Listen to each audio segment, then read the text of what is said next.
Welcome Year 4 to Session 4 of History.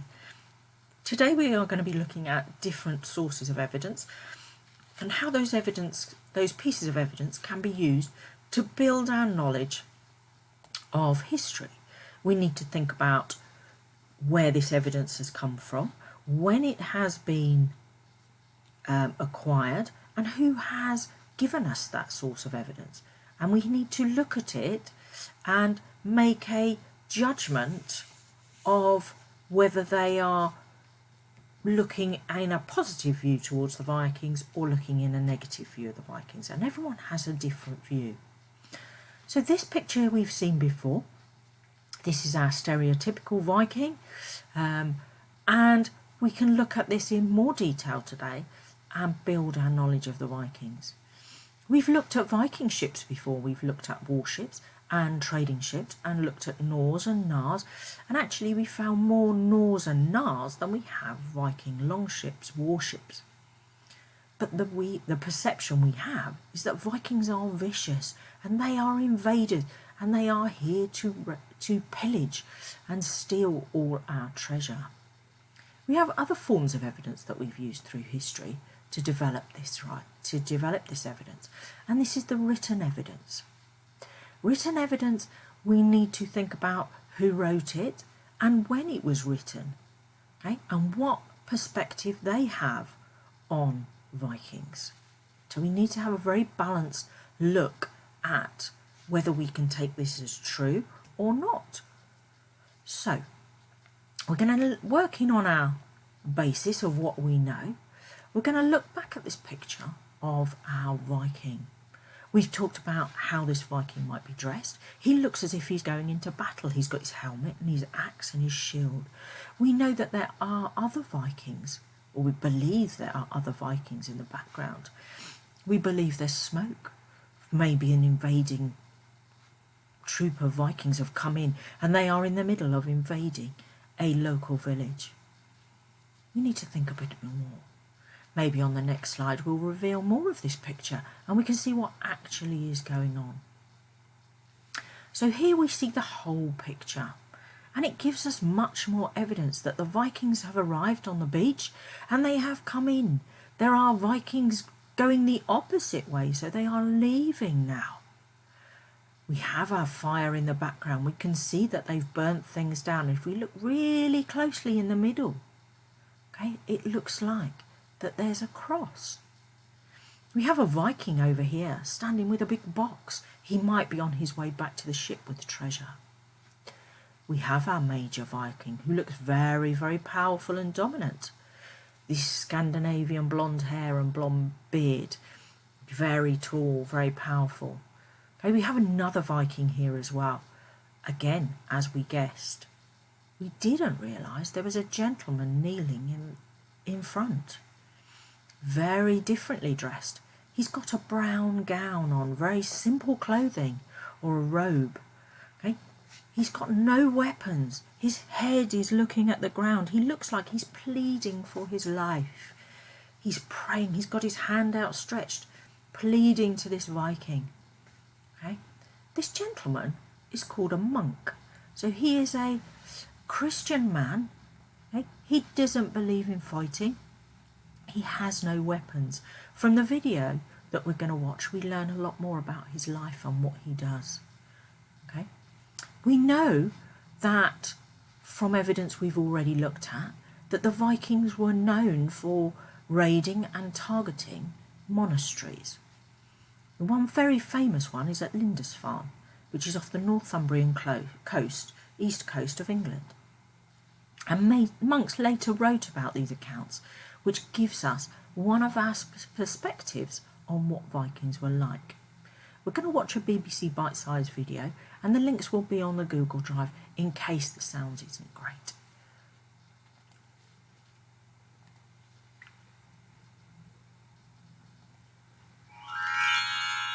This is Lindisfarne. It's an island off the northeast coast of England. We Vikings came here in the 8th century. It was one of the first pieces of English land that we arrived at when we came from Scandinavia. It's right on the edge of Britain. The Christian monastery here was famous, and we Vikings knew that it was full of beautiful things, maybe even treasure. Well, you can't blame us for wanting to take home a few souvenirs. I mean, after all, we had travelled a long way. Souvenirs? You make the monastery sound like a gift shop. Well, I suppose it was a bit like that for us Vikings. Oh, come on! We were pagans! We didn't understand Christianity then. The monasteries weren't so important from our point of view. That's still no excuse for killing a load of monks.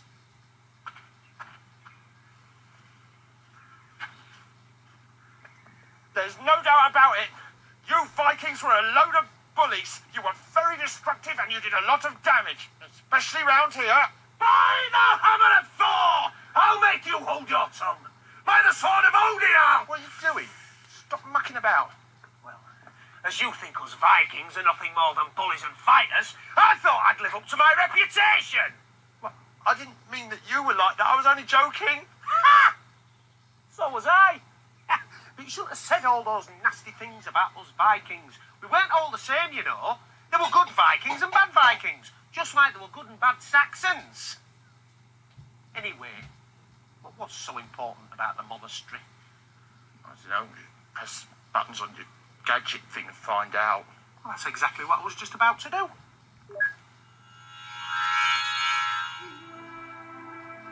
Monasteries were places where monks lived and worshipped. They spent their days praying, working, and helping people who lived nearby. They were also able to read and write at a time when hardly anybody else could. People respected them and gave them money and gifts for their monasteries, which is why they were special buildings. The first monastery at Lindisfarne was started by a monk called Aidan in 635 AD. He built it for Oswald, the Saxon king of Northumbria, who had become a Christian. Early monasteries weren't made of stone, they were wooden, so it was easy for the Vikings to burn them down. But the island continued to be important to Christians, and they returned to build this stone monastery 400 years later. To this day, Lindisfarne is known as Holy Island. The Vikings had visited Britain before they attacked Lindisfarne, but this raid shocked people. They started to believe that Vikings were pirates and fierce warriors, and they were afraid of them. Why were you Vikings so violent? We weren't. Well, okay, we were when we came to Lindisfarne. But you can't believe everything that's been written about us, you know. Look, I'll admit there are reports in the Anglo-Saxon chronicles about what we did at Lindisfarne.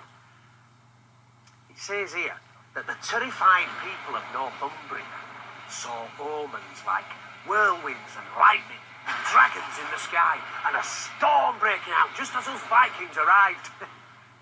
The other written report about Lindisfarne was in a letter that Bishop Alcuin sent to the King of Northumberland.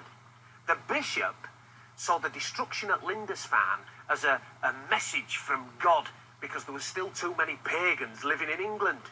His letter was more like an advert for the Christian church than a true report of what actually went on here in 793 AD. Vikings came from Scandinavian countries like Norway, Sweden and Denmark. Now these countries had very harsh weather, especially during the winter. People found it difficult to find or grow food. You had to be tough to live in a country like Norway, tough enough in fact to sail to a new country and find a new home. We Vikings were very hardy and strong people. And we were skillful sailors too. Brave enough to sail the cruelest seas. Hey, maybe people wrote nasty things about us because they were jealous of our amazing courage and skill. Not to mention your modesty. Aye, that too. Come on.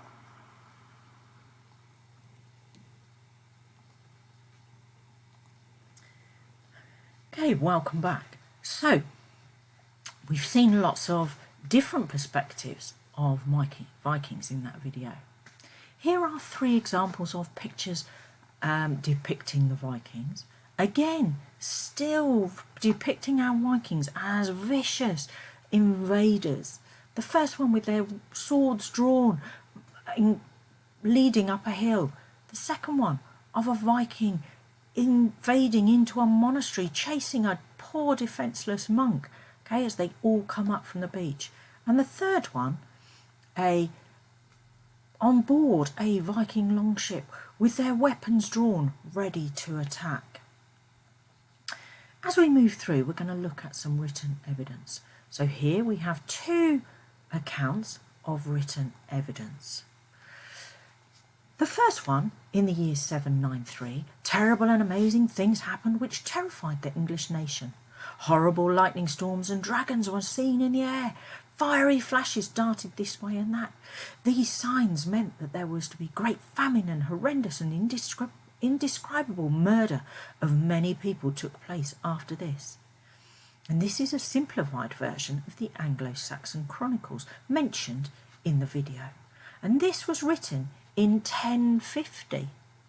So more than 250 years later than it actually happened.